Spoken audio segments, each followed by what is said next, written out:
Welcome to the Deep Dive. We're here to cut through the noise, get straight to the insights. And, sometimes there are these huge shifts happening globally, almost quietly, hmm but they have really profound implications.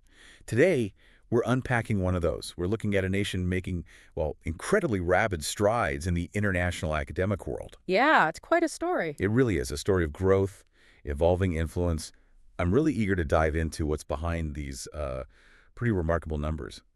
So, our focus today, a deep dive into the latest QS World University Rankings, the 2026 edition. Now, these aren't just lists, right? They're more like a barometer for global academic standing. Exactly. Competitiveness, influence, it's all reflected there. So we want to explore what these rankings tell us about India's higher education scene, the mission, unpack the surprising facts, look at the key players, and really get a handle on the implications of this. Well, this remarkable rise It is remarkable. from a pretty minor presence to a major force, and it's happening, right now. And what's so compelling, I think, is that these rankings, they go beyond just, let's say, prestige. Right. They really indicate a nation's ability to attract talent, foster research, Right, groundbreaking research. and contribute to the global knowledge economy. And India's journey here is particularly fascinating. I mean, think back just a decade, a very limited footprint in these top tiers. Yeah, barely there almost. Exactly. So to see it emerge as such a significant player and so quickly, it's not just surprising. It really signals a profound shift in where global academic power might be heading. No shift, yeah. It's a clear sign of a nation really accelerating its intellectual capital development. Okay, let's unpack this surge then. The raw numbers alone are, well, there's something else. They really are. In 2015, you had just 11 Indian institutions in the QS rankings. Huh. 11. Now, fast forward to this latest 2026 list, Mm-hmm. and it's exploded to 54. 54 institutions. It's a huge jump. That's nearly 400% growth, almost 5 times as many in just one decade. It's not just creeping up, it's like a wave. And putting that in the global context makes it even more striking, I think. India is now the fourth most represented country globally. Fourth, okay. Think who they're behind. The US, obviously huge infrastructure there, the UK, and China, another country that's heavily invested. Right, the big players. So being fourth really highlights the scale of this. It makes India the fastest growing G20 nation in this academic sphere. It's not just numbers, it suggests a strategic shift, turning quantity into recognized quality. That's incredibly impactful. So from your viewpoint, what are the main drivers here? Is it mostly about, say, pumping out more research? Or are other things like collaborations, government policy really making the difference? You've hit the key elements. It seems like a deliberate orchestration of several factors. Okay. There's definitely been a big increase in research output, which is, fundamental. Sure. We're also seeing a clear rise in international collaborations that boosts quality and visibility. Visibility. And crucially, yes, government initiatives. The National Education Policy 2020, the NEP, seems quite significant here. NEP 2020. We've heard a lot about that. Exactly. It's this comprehensive plan to reform and, importantly, globalize India's education system. It's like the blueprint for this kind of progress, a sort of virtuous cycle. That makes sense, a powerful combination. But it does make me wonder, are we seeing genuine deep improvements within the universities? Or is some of this rise also because the rules of the game, the QS criteria, have changed? That's a really good question, a perceptive one, because while those factors we discussed are absolutely crucial, the evolving QS methodology itself might be playing a role. How so? Well, QS has introduced new metrics. Sustainability, for instance, is now part of the evaluation. Oh, okay. So this broader scope means universities might be getting credit for areas newly recognized, which lifts their overall score or even brings new institutions onto the list. Right. So it's not just the traditional academic stuff anymore. It's a more holistic view, which could potentially benefit a country like India that's actively, broadening its focus. Right. Okay, this is where it gets really interesting, zooming in on the institutions actually leading the charge. Let's talk IIT Delhi. An incredible jump, 27 spots, now 123rd globally. What stands out about them? IIT Delhi is, a true powerhouse. And it's not just a general rise. Specific strengths really pop out. They rank 50th worldwide for employer reputation. 50th. That's high. It is.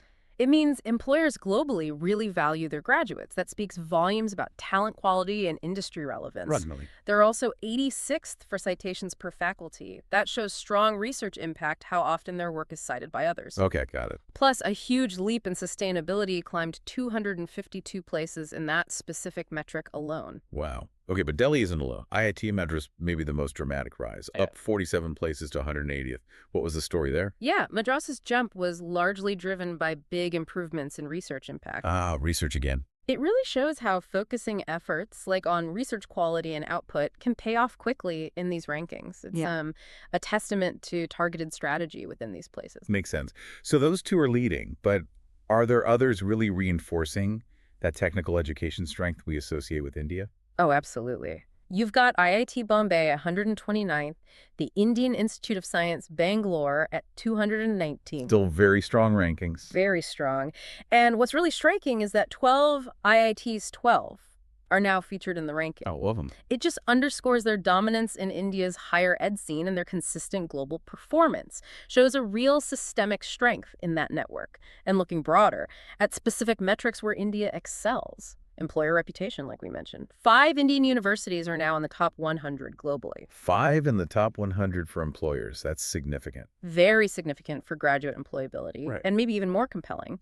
Citations per faculty.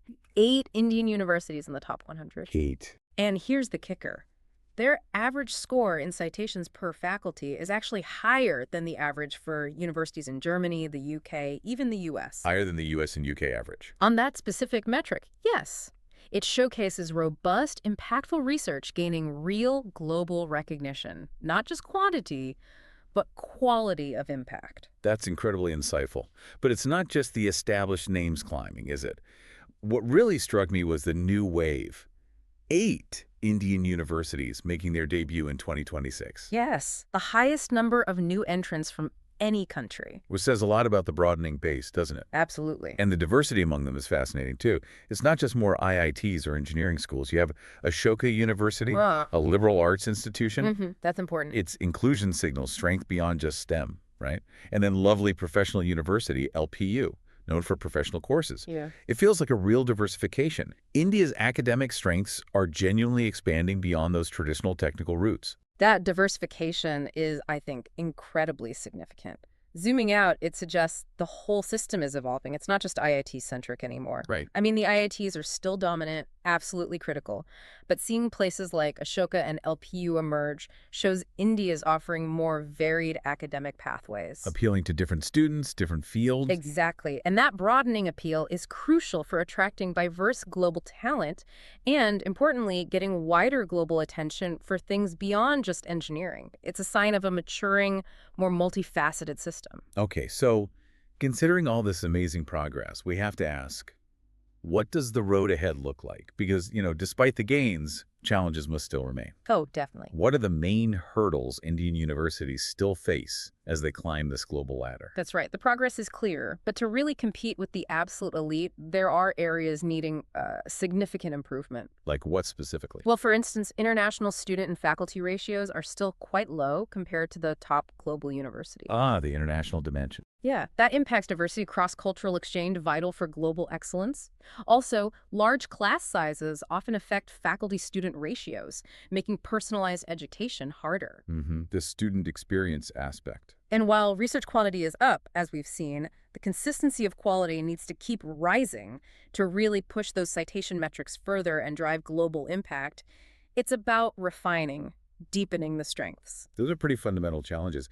Is there a risk, maybe, that if these aren't tackled head-on, this growth could, plateau or even slip back? It's a valid concern, certainly. Continued progress really hinges on how effectively they address these issues. But on the flip side, there are huge opportunities ahead, too. Okay, let's hear the opportunities. Well, ongoing government initiatives, more funding for research, these align directly with QS metrics like the International Research Network, pushing collaborations. Right, policy support. Plus, think about online education. Huge potential there to globalize reach, attract students and faculty virtually, overcoming physical barriers. True, the digital potential. And seeing new, diverse institutions like Ashoka emerge suggests India can become a more attractive destination for a wider range of academic interests, not just the traditional ones.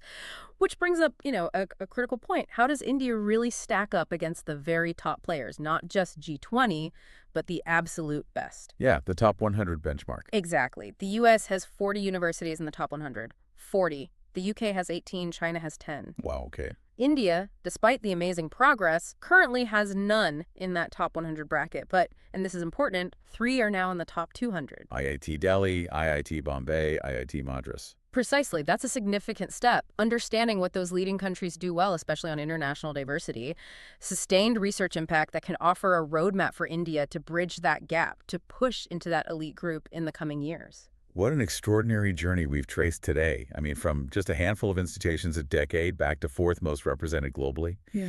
India's universities are undeniably making huge strides, securing a much stronger global presence. It's a powerful story of growth, ambition, really changing the academic map. It is. And while these rankings are, valuable benchmarks, they measure global standing, give us talking points. Right. They are, of course, just one piece of the puzzle. The ultimate focus, the critical thing has to remain on delivering high-quality education, really enriching the student experience. Absolutely. And ensuring these institutions make a real positive impact on society. Rankings can highlight progress, sure, but the real work, that's the day-to-day commitment to excellence. Well said. So, given this dramatic ascent, this undeniable shift, what does the future really hold for global talent, for innovation? How might this shift influence how you, our listener, think about where groundbreaking research and education are truly emerging? We've laid out the facts. The implications are yours to ponder. Thanks for deep diving with us.